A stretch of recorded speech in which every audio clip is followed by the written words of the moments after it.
الله السميع العليم من الشيطان الرجيم. بسم الله الأزلي الرحمن الرحيم.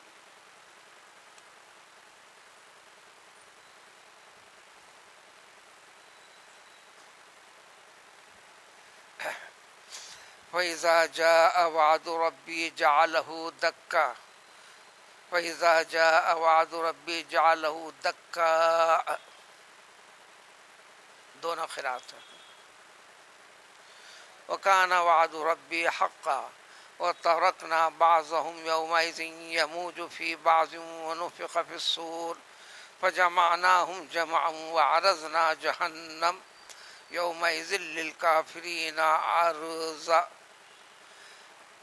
عرضا الذين كانت أعينهم في غطاء عن ذكري وكانوا لا يستطيعون السماع. ذوالقرنین سے متعلق واقعے کا تذکرہ. اس واقعے میں ابتدا سے انتہا تک اطاعت خداوندی، عدل و انصاف، اللہ کو حاضر ناظر جان کر اس مقام، رتبے و مرتبے پر پہنچ چکے تھے ذوالقرنین کہ اللہ تعالیٰ نے ان کے مقصد کی تکمیل پوری طرح فرمائی، بلکہ ہر طریقے سے ان کا ذریعہ اور سبب اور طاقت، پاور، سب کچھ ان کے حق میں ہو گیا. نتیجے میں ساری کی ساری دنیا کی بادشاہت سنبھالی، ایسے سنبھالی کہ اس میں رکھنا نہیں آیا. اورنگزیب نے بھی ایک فکر لے کر نکلا تھے، لیکن قابو پا نہیں سکے، کنٹرول کر نہیں سکے.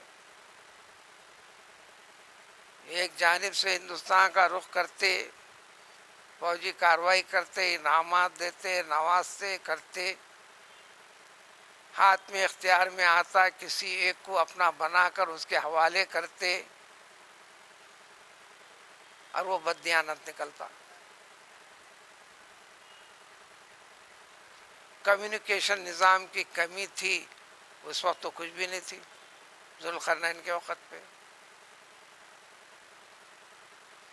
بس ایک جانب سے رخ کرتے ہوئے چلے لیکن سنبھال نہیں سکے. جن پہ بھی اعتماد کیا وہ ناقابل اعتماد رہے. جس مقصد کی تکمیل تھی اس مقصد پورا نہیں کر سکے، لیکن ایک حد تک بہت بڑا مقصد پورا ہوا، جو پوری طرح اسلام کی بنیادوں کو کھوکھلی کر ختم کر چکا تھا جلال الدین اکبر.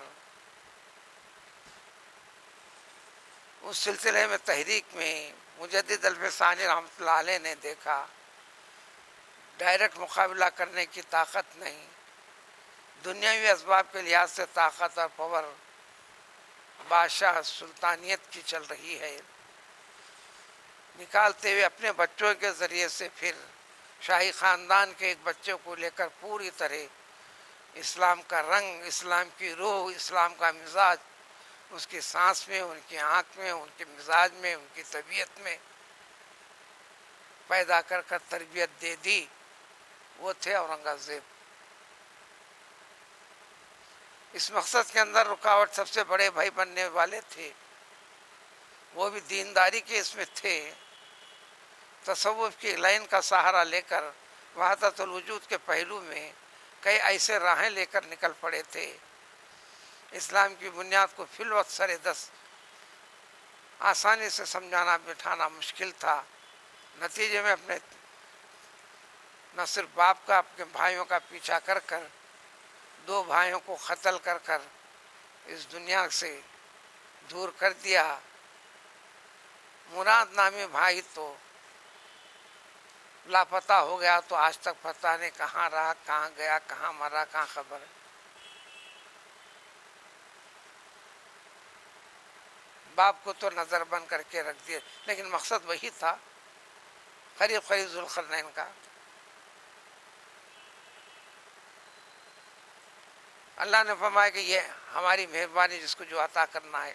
یہاں پر ایک بات جو قابل ذکر ہے، ایمان کی ایک اہم کڑی،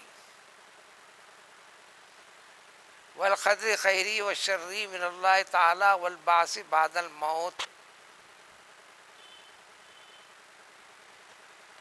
تمہارا اس دنیا کے اندر وجود موت کے لیے ہے. اس طرح وجود اور موت، وجود اور موت، وجود اور موت ہوتے ہوئے ساری کے ساری دنیا کو ختم ہونا ہے، ساری کائنات کے نظام کو ختم ہونا ہے. ہر پیغمبر نے اپنی امت کو، دیکھو قیامت کا ایک دن قائم ہونا ہے جس کے اندر کوئی شک و شبہ نہیں. وَلَتَأْتِيَنَّكُمُ السَّاعَةُ، حضرت پیغمبر موسیٰ نے فرمایا دیکھو یقیناً یقیناً قیامت آنے والی ہے. اس امت کے لیے ایسا کہنے کی ضرورت نہیں پڑی. اب اس کے بعد قیامت ہی ہے. تمہارا آخری قوم ہونا، آخر زمان میں ہونا، تم خود علامت ہو قیامت کی، تم خود علامت ہو قیامت کی.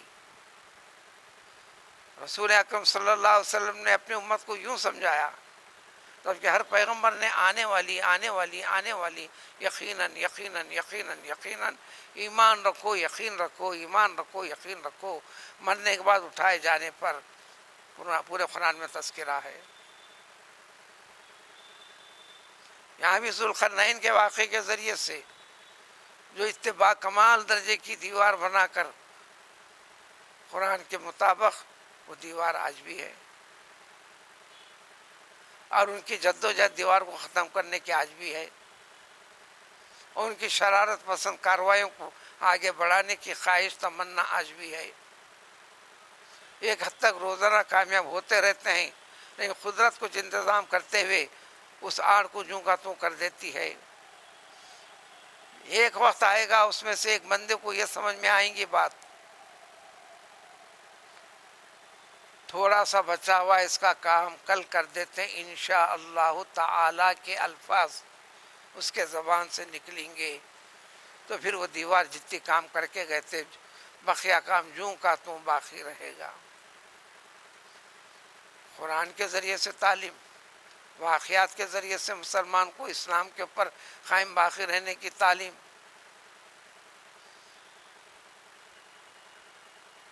بلکہ کئی واقعات شریعت کے اندر صحابہ کے ساتھ، رسول اکرم صلی اللہ علیہ وسلم کے زمانے میں بھی، اس کے بعد والے زمانے میں بھی، جہاں انسان بھول چوک کرتے چل رہا ہے، حقیقت کو سمجھے بغیر اپنے آپ کو دنیا داری میں منہمک کر کر آخری مجبوری کی شکل ہوئی، تو اجنہ نے انسان کو سمجھایا اسلام کی اہم کڑیوں سے تو کس قدر دور ہے.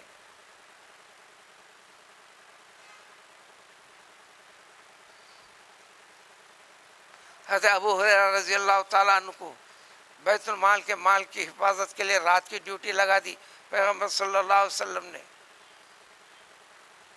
عجیب کیفیت نما ایک شخص آتا ہے، سارے کھجور جی بھر کے کھانے لگتا ہے، بیاگ تھیلی میں بھرنے لگتا ہے، تعارف نہیں، عام انسان جیسا دکھائی نہیں دیتا، تھوڑی ہیبت بھی. آگے بڑھ کر بسم اللہ کا کہنا پڑھ کر ہاتھ بڑھا کر گرفت میں لے لیتے ہیں. یہ نہ دکھنے والی طاقتیں جب شکل اختیار کرتے ہیں، آپ نظر جمع کر رکھتے ہیں، اسی کیفیت میں اگر پکڑتے ہیں تو پکڑے جاتے ہیں. آپ کی نظر ہٹتی ہے تو پھر اس سے غائب ہوتے ہیں.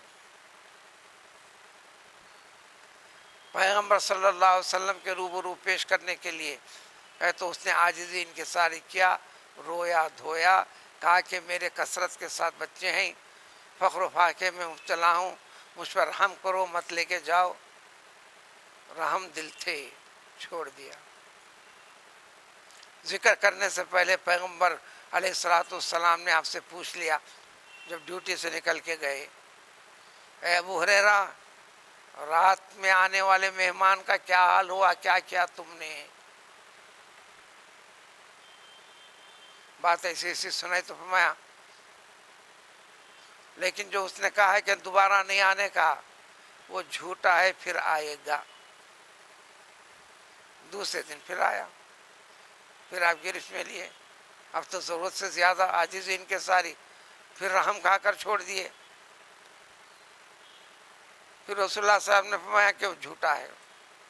تیسرے دن آیا، اتنی عاجزی ان کے ساری کر کر فرمایا ٹھیک ہے، میں آپ کو ایک چیز بتاتا ہوں، تمہاری تو کیا، میری قوم کے، میری قسم کے تمام جنات میں سے کوئی بھی جن تمہاری پونجی کو ہاتھ تک نہیں لگا سکتا. یعنی تمہارے پاس طاقت، استعداد، صلاحیت ہے اور تم استعمال نہیں کر رہے ہو. آپ نے چھوڑ دیا. پیغمبر صلی اللہ علیہ وسلم نے فرمایا وہ طبیعت میں، مزاج میں وہ جھوٹا ہے. بار بار یہ فرمایا بات سچی بھی کہو، اچھی بھی کہو، لیکن طبیعت میں ان کے جھوٹ ہے، یہ فرمایا. اس نے کہا آیت الکرسی پڑھ کر دم کر دیجئے، اب آپ بھی آرام کیجئے، کیا کرنے کا ہے، کون غلہ لے کے جاتا دیکھو. حضور صلی اللہ علیہ وسلم میں بات بالکل سچی کہی، اچھی کہی، لیکن وہ ہے جھوٹا. حضرت عبداللہ بن زبیر رضی اللہ تعالیٰ عنہ جو فرزند ہیں حضرت اسماء کے، جو حضرت اسماء بہن ہیں حضرت عائشہ کے، زوج النبی صلی اللہ علیہ وسلم کے، انہیں عائز اللہ کہتے ہیں حضرت عبداللہ بن زبیر کو. مکے میں حکومت کیا انہوں نے، پورے مکے کے اوپر حکومت یہ کی، لیکن ادھر حکومت اسلامی مملکت دور دور تک دراز ہو گئی تھی. حکومت کے اتنے ٹکڑے کو پنپنے دینا نہیں چاہا. اس کی لمبی تاریخ ہے. جس وقت یہ تھے، یہ ہمیشہ مکے میں رہتے تھے. 15 دن بھوکے رہنے کی بھی عادت تھی آپ کو. الغرض جو تھا اپنی حکومت کے ہر آدمی پر نظر رکھتے تھے. ایک مرتبہ رات کے 2-2:30 بجے دیکھا سفید کپڑوں میں ملبوس جوان عورتوں کی ایک جماعت خانہ کعبہ کا طواف کر رہی ہے. آپ حیران رہے کہ میری حکومت میں یہ وہ لوگ، ان کے آنے کا ذکر نہیں، جانے کا ذکر نہیں، ان کی شناخت اور عطا پتہ مجھے نہیں. دیکھتے رہے طواف ختم ہونے تک. پھر یہ جماعت جانے لگی تو آپ بھی پیچھے پیچھے سے، دور دور سے پیچھا کرتا ہوئے نکل پڑے. یہ ایک پہاڑ سے دوسرا پہاڑ، دوسرے پہاڑ سے تیسرا. آج بھی پورا مکہ پہاڑوں کی بستی ہے، ہموار زمین نہیں، آج بھی نہیں. یہ اور بات ہے کہ آج ان پہاڑوں کے اوپر بھی گھر بچے ہوئے ہیں، گھر بنے ہوئے ہیں.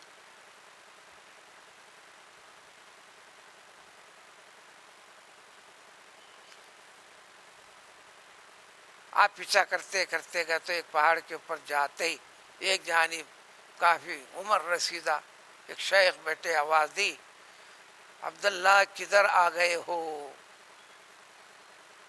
وہ جن تھا. وہ آپ نے وجہ بتا دی. اس نے کہا یہ ہماری عورتیں ہیں، عمرہ کرنے نکلی تھی، عمرہ کر کے واپس ہوئی ہیں. اب آپ کو شناخت ہو گئی نا. ہاں یہ چاہے کہ میں بھی یہ جاننا چاہتا تھا کہ آخر ہیں کون.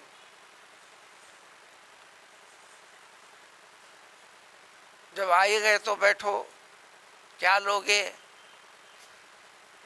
حضرت عبداللہ بن زبیر خیال آیا کہ اب تو کھجور کا موسم نہیں ہے.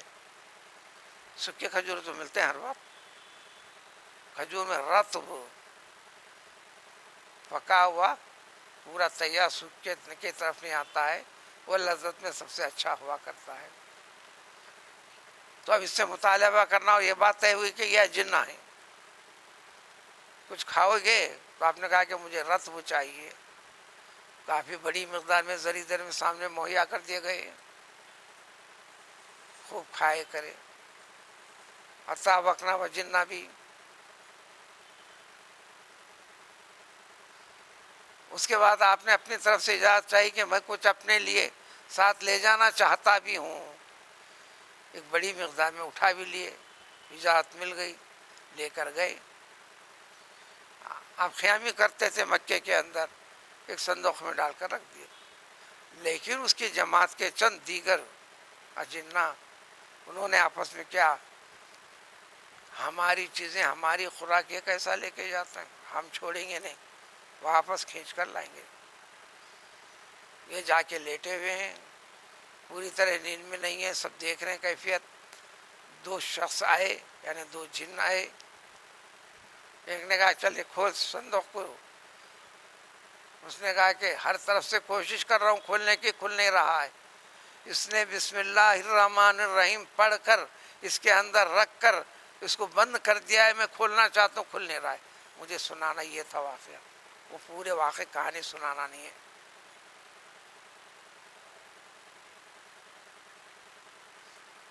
تو اسلام میں اندر تعلیم و تربیت دی کہ مسلمان کا ہر کام بسم اللہ سے ہو. اختتام الحمدللہ پہ کر دو. ہر نبی نے قیامت اس کے بعد کے ہونے والے واقعات کی تفصیل سنائی. دیکھو اس واقعے کو ذکر کیا ذوالقرنین کے زمانے کے اندر, یہ بھی جو اس کا ہے میرا دعویٰ کبھی نہیں ہوگا, یہ نہیں, وہ وقت آئے گا, کوئی چیز رہنے والی نہیں. تو یہ میری تعمیر بھی کب تک رہنے والی ہے؟ ہر چیز کو پناہ بقا رہنے والی ذات اللہ تعالیٰ کی. اگر رہ بھی جائے تو اس وقت رہے گی, تو جب پناہ ہو جائے گی تو وَإِذَا جَاءَ وَعْدُ رَبِّي, جب میرے رب کا وعدہ آ جائے گا, یعنی اللہ نے جو وعدہ فرمایا کہ قیامت آنے والی ہے, دکن دکا, ٹکڑے ٹکڑے, ریزہ ریزہ, ہر چیز کو کر دیں. پہاڑ باقی نہیں رہیں گے, تب کیا رہیں گے؟ وَكَانَ وَعْدُ رَبِّي حَقًّا, یہ ایمان تھا. میرے رب کا وعدہ حق ہے, سچ ہے. قرآن میں کئی جگہ لا ریب فیہ, جس کے اندر کوئی شک نہیں, لا ریب فیہ, کوئی شک نہیں. جب اس وقت یہ ہوگی تو یہ بھی چور چور ہو جائیں گے, تو منظر ان کے وہ قید و بند سے نکل پڑیں گے تو ساری زمین میں پھیل جائیں گے. دنیا کے 4 حصے, محدود حصے, ان کی شرارت وہاں نہیں چلیں گی یاجوج ماجوج کی. مکے کے حدود حرم, مدینے کے حدود حرم, بیت المقدس کے حدود حرم, طور سینا کے حدود حرم, جہاں اللہ تعالیٰ نے پیغمبر موسیٰ علیہ السلام سے ہم کلام ہوئے تھے. ان جیسے حالات میں حضرت عیسیٰ علیہ السلام کی آمد ہوں گی. مہدی کا بھی آمنا سامنا جب کچھ بات ہے. اس لیے سادے سیدھے الفاظ میں اب جتنے مہدیت کے دعوے ہیں یہ غلط بیانی پر, جھوٹ پر, وہ دعوے کے اندر بھی تکمیل کے لیے نکل پڑے تھے, کامیابی ہو نہیں سکی. راستے میں غلط اور جھوٹے دعوے کے پر لوگوں نے ذبح کر دیا, ذبح ہو گئے دعویٰ کرنے والے مہدی, جبکہ ان کو تکمیل کرتے ہوئے بیت المقدس تک پہنچنا تھا, پہنچ نہیں پائے.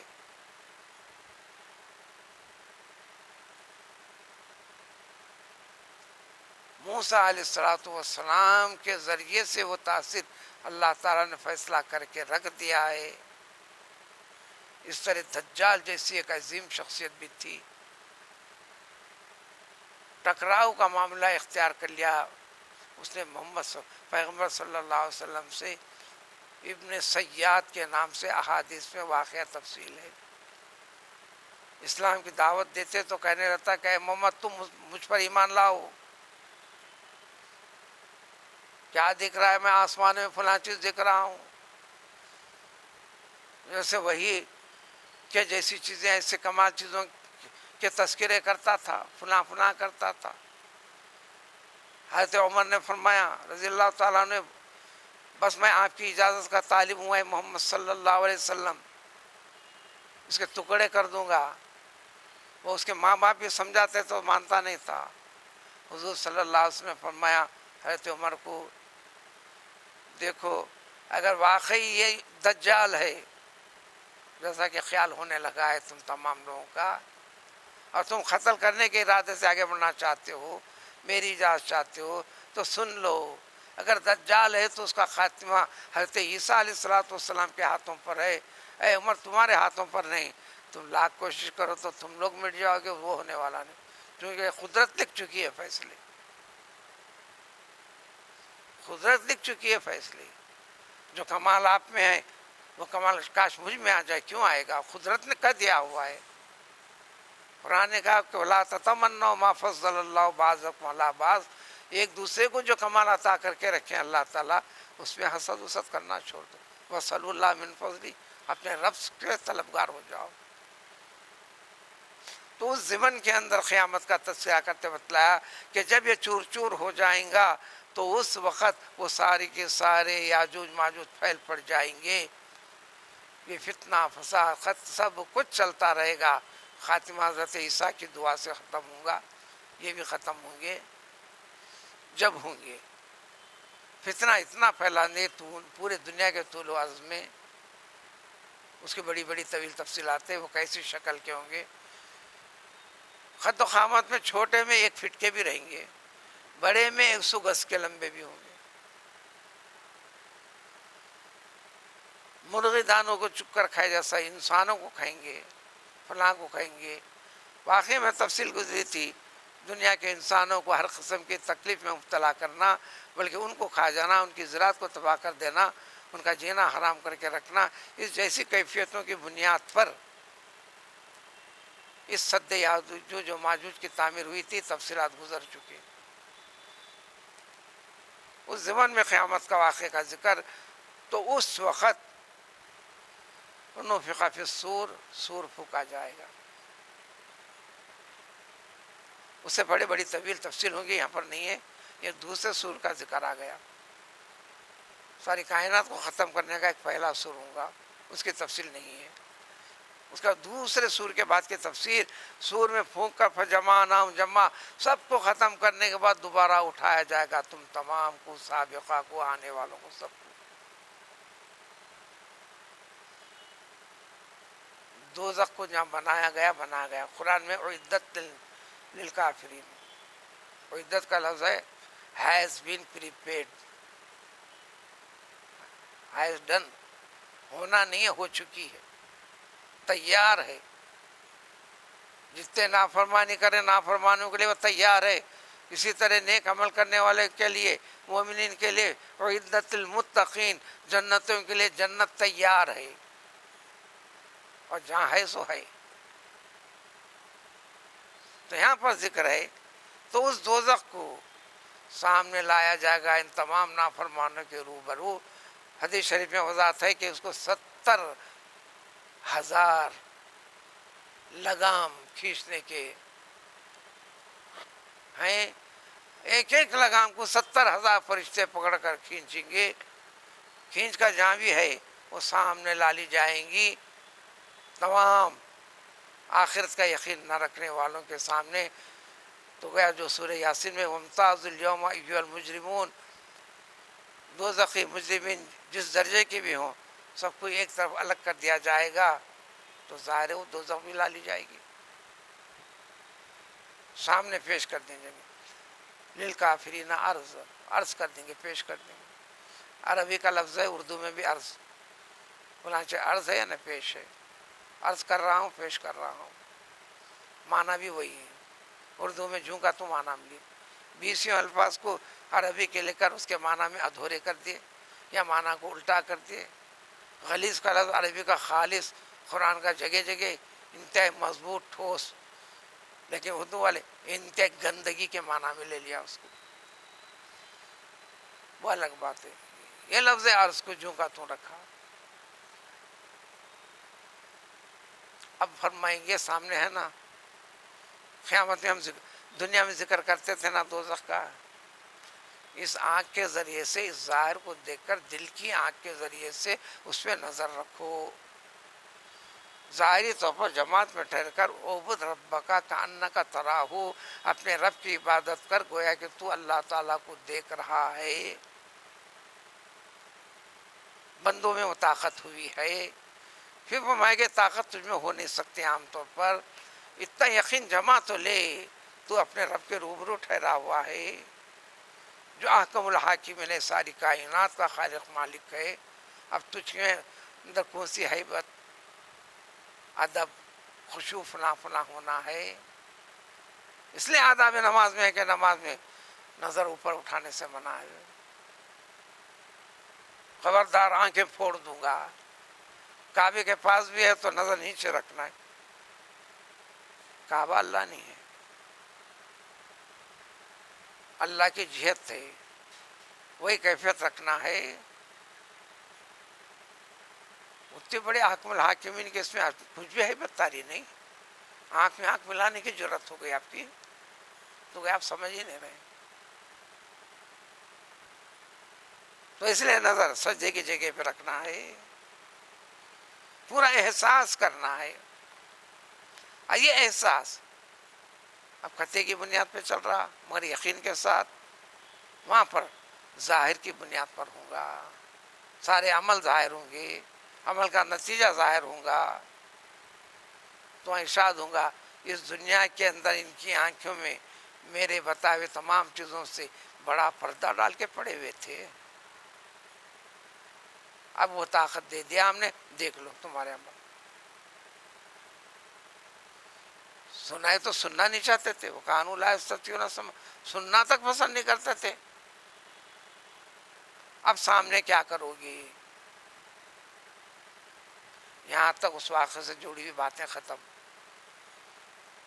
سورہ کہف کی ابتدا اللہ تعالیٰ کے حمد و ثنا کے ساتھ، اللہ تعالیٰ کی قدرت، اللہ تعالیٰ کے عطیات